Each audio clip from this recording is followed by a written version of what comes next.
Maraming salamat aking mga anak. Malaaw na kayo na nasa mundong ibabaw. Ang inyong mga buhay ay nagmumulan sa Diyos. Subalit tila ba sa mga panahong nagdaan ay walang pagkuhan ang inyong mga buhay. Bagamat kailan ay may mga panahon. May mga mahal sa buhay na umaaruga, umiibig at nagpapahalaga sa inyo. Hinahanap mo pa rin ang tunay na biyaya ng kagalakan. Dahil ang lahat ng ito ay nagmula sa Diyos. Walang makapagbibigay nito ni naman sa inyo sa mundo. Gaano man kayo kayaman sa inyong mga buhay.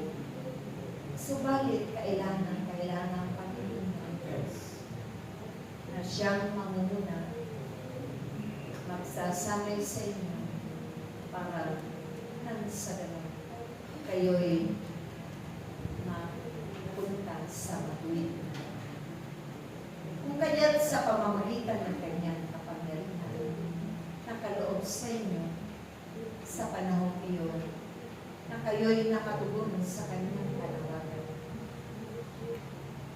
Nasa dapit hapon ng inyong mga buhay, hindi ninyo ito pinalintana. Buong pag-ibig at buong pagsusumika na inialay ng bawat isa sa inyo ang inyong panawagan. Ang tirang lakas na taglay-taglay ng bawat isa. Ang mga nakayanan ninyo upang kalugdan ng Diyos na mga mabubuting bagay. Lahat ng ito ay inalay ng sa iyo. At wala kayong sinayang na panahon dahil kayo'y tunay na tapat na naglilingkod at tunay na tapat na pagsunod sa kanyang kalooban. Mahirap man ang mga pinagdaanan ninyo, sakit at pasakit sa inyong mga buhay, mga sagabal na kung saan ipinaglalaban ninyo ang inyong pananalig at pananampalataya sa kapwa ninyo. Ang lahat ng iyon ay hindi masaya pa. Ito ay ginantimpalaan ng Diyos ang mga pinagkatiwala niya ang kaloob niya ng mga kapagdalihan. Dahil yan ang narapat sumainyo. Naway aking mga anak, lagi ninyong pagkinayan at pagkukuhanan sa buong sanlibutan ito ang mga karanasan ninyo sa piling ng Diyos, sa inyong mga paglilingkod at pagsunod ng buong pag-ibig, buong paglalakad, buong katapatan.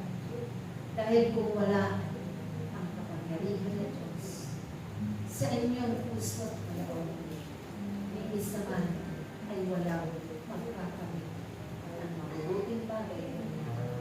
Kaya ang ating mga anak, ibahagi niyo lagi sa inyong mga kapwa-tao. Sa bawat pagtitipon na naroon ang kanyang piling, na kanyang pinamamahalaan.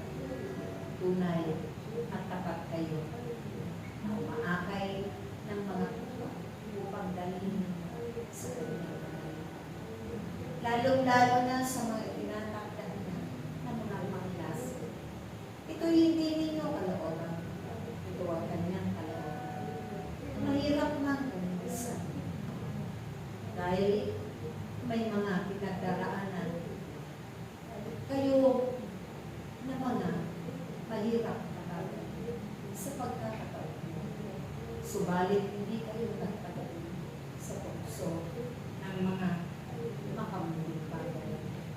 Mas hiniling ninyo sa Diyos na kayo ay kanyang gabayan at tulungan upang may sakatuparan ang kanyang kalooban. Kaya kayong lahat nawa ay laging magkaisa, hindi lamang sa pananalangin. Isang hangarin na mabubuting bagay para sa kapwa, para sa mga kapatid.